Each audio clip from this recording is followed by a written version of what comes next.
விஜய்க்கு அறிவியல சொல்லிட்டு உதயநிதி பேசியிருக்காரு, அதை எப்படி பாக்குறீங்க? அத சொல்ற அறிவே அவருக்கு இல்லைன்னு நினைக்கிறேன் உதயநிதிக்கு. துணை முதலமைச்சர் இன்ஸ்டால என்ன அப்டேட் பண்ணாருன்னு எல்லாத்துக்குமே தெரிஞ்ச விஷயம் தான். இதெல்லாம் ஒரு அறிவுள்ள மனுஷன் செய்வானா? அப்ப அந்த அறிவு அவருக்கு இல்லையா?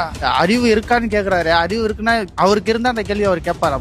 அறிவு இருக்கவன் தான் அரசியல் வந்தா இங்க யாருமே வர முடியாது. எல்லாருமே பிஹெச்டி அரசியல் பண்ணிட்டு தான் வரணுமான்னு 250 கோடியை விட்டு வராரு. அவர் மக்களுக்காக தான் வராரு, மத்த யாருக்காகவும் வரல. விஜய்க்கு அறிவு இருக்குனாலதான் அவர் அரசியலுக்கு வந்துட்டாரு, இல்லன்னா அவர் வரணும்னு அவசியம் கிடையாதுல்ல. இப்போ அஜித் ரசிகர் தான்.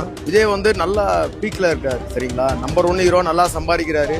இருந்தாலும் ஒரு அரசியலுக்கு வராருன்னா என்ன காரணம்னா மக்களுக்கு ஏதோ பண்ணலாம், மார்க்கெட்டு போயிட்டு அவர் வரல.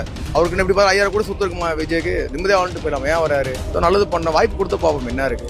அறிவு இல்லைன்ட்டு யாரும் யாரை பார்த்து சொல்லக்கூடாது. எல்லாருக்கும் அறிவு இருக்கு. அறிவு இருக்கிறனால தான் அவர் அரசியலுக்கு மக்களுக்காக உதவி பண்ணணும்னு நினைக்கிறாரு. விஜய்க்கு இருக்க நல்ல சிந்தனை கூட உதயநிதிக்கு இல்லைன்னு தான் நான் நினைக்கிறேன். வந்தேர்களான தெலுங்கர்கள் இந்த நாட்டை ஆண்டு கொண்டிருக்கிறது. தமிழன் ஒருத்தன் வந்தாதான் இந்த தமிழ்நாட்டுக்கு விடிவுன்றது. சீமான் இருக்கார்ல, சீமான் அவர் பிளட்ல நாங்களாம் பாதிக்கப்பட்டு இருந்தோம். அப்பெல்லாம் என்ன பண்ணாங்க, கொஞ்சம் பேருக்கு பெட்ஷீட் அப்படி தந்தாங்க. அப்ப நாங்க பின்னாடி நின்றுட்டு இருந்தவங்களுக்கு எங்களுக்கு கிடைக்கல.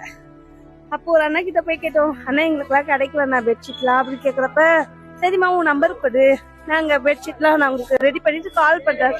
சரி இப்படி சொல்றாங்க, ஹெல்ப் பண்ணுவாங்கன்னு சொல்லிட்டு நாங்களும் அந்த அண்ணா கால் பண்ணோம்.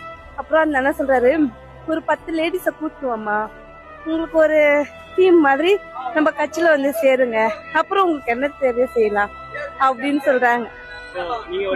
உதவி கேக்குறீங்க, கட்சியில சேர சொல்றாங்க. இப்படி எல்லாம் இருக்காங்க. எந்த கட்சி?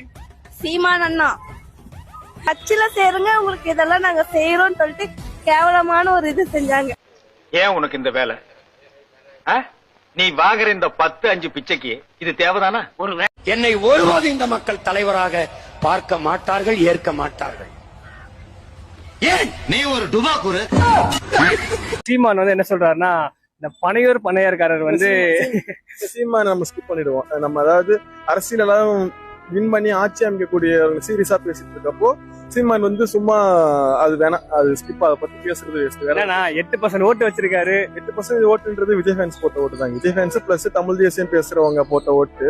இப்போ அவர் யார் எதிர்க்கணும், விஜய் டிஎம்கே எதிர்க்கிறேன், காங்கிரஸ் எதிர்க்கிறேன்னு சொல்லி கட்சி ஆரம்பிச்சுட்டு இப்போ இது ரசிகர்களுக்கும் கட்சிவாதிகளுக்கு இருக்குல்ல போர் அப்படின்னு சொல்லியிருக்காரு.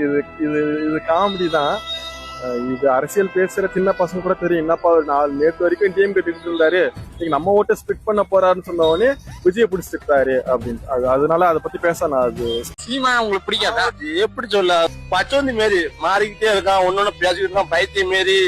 அவரெல்லாம் கட்சியிலேயே இருக்கக்கூடாது. அவரெல்லாம் இருக்காரா இன்னும் கட்சியில?